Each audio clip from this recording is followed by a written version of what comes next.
One of the key indicators of the economic health of the euro area is the consumer price inflation rate. This rate measures the average change in the prices of goods and services purchased by households over time. A high inflation rate means that the purchasing power of consumers is eroding, while a low inflation rate means that consumers can buy more with their money.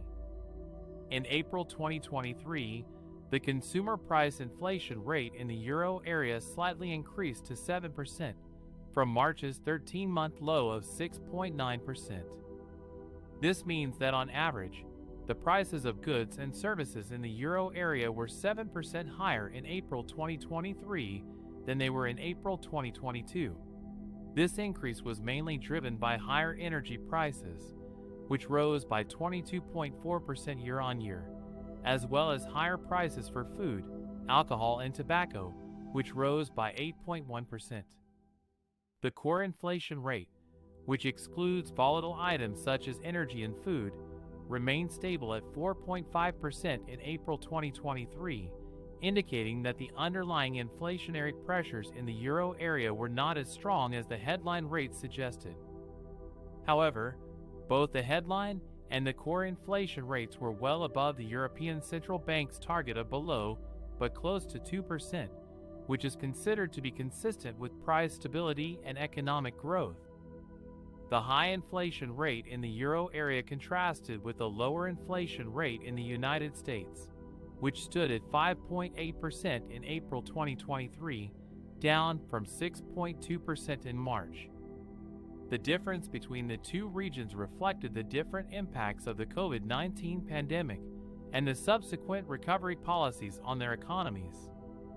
While the U.S. economy benefited from a large fiscal stimulus package and a rapid vaccination campaign, the euro area economy faced more prolonged lockdowns and slower vaccine rollouts, which dampened consumer demand and economic activity. As a result, the U.S. economy grew by 6.4% year-on-year in the first quarter of 2023, while the euro area economy contracted by 1.8%. The diverging inflation rates also had implications for the monetary policy stance of the two central banks. While the European Central Bank maintained its accommodative policy of negative interest rates and large-scale asset purchases to support the recovery and boost inflation expectations, the Federal Reserve signaled its readiness to taper its asset purchases and raise interest rates sooner than expected to prevent overheating and contain inflationary pressures. The different policy outlooks also affected the exchange rate between the euro and the dollar, which depreciated by 4.3% in April 2023 compared to a year ago, making European exports more competitive, but also increasing the cost of imported goods and services. One of the key indicators of the economic health of a country is its inflation rate.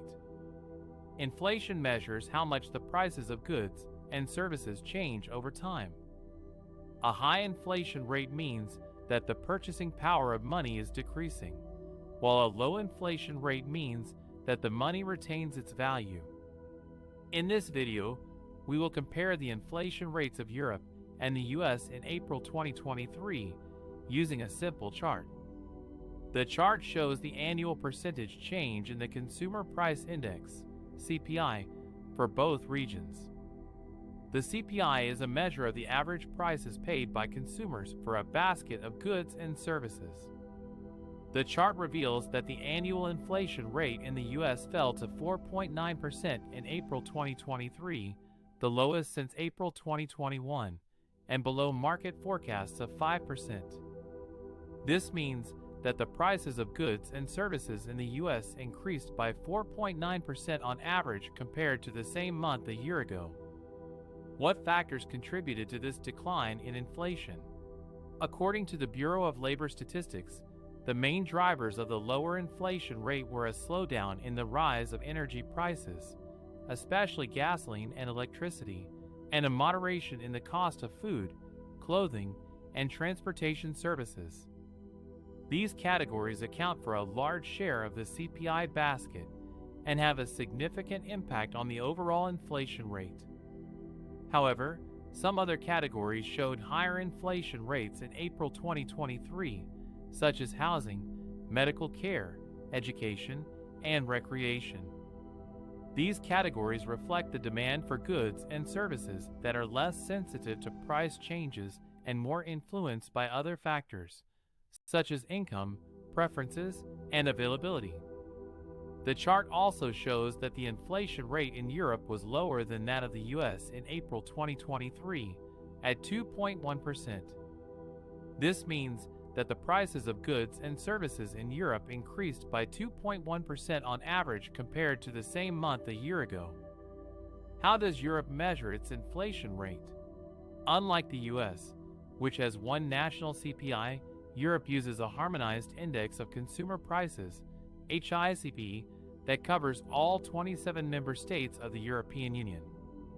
The HICP is calculated by Eurostat, the statistical office of the EU, using data from national statistical authorities. The HICP aims to provide a comparable measure of inflation across different countries and regions within Europe. It uses a common basket of goods and services that reflects the consumption patterns of European households.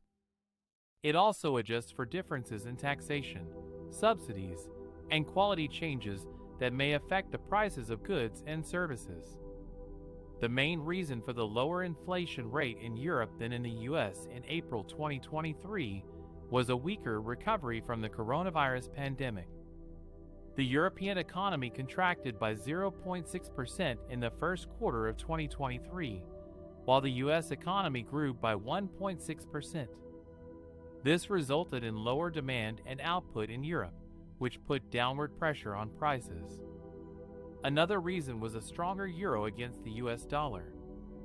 The exchange rate between the two currencies affects the prices of imported goods and services, as well as the competitiveness of exports. A stronger euro makes imports cheaper and exports more expensive for European consumers and producers, which lowers inflation. In conclusion, we have seen that the inflation rates of Europe and the US differed significantly in April 2023, with the US having a higher rate than Europe. We have also explained some of the factors that influence these rates, such as energy prices, economic growth, and exchange rates. We hope you enjoyed this video and learned something new about how to read and interpret a simple chart on inflation.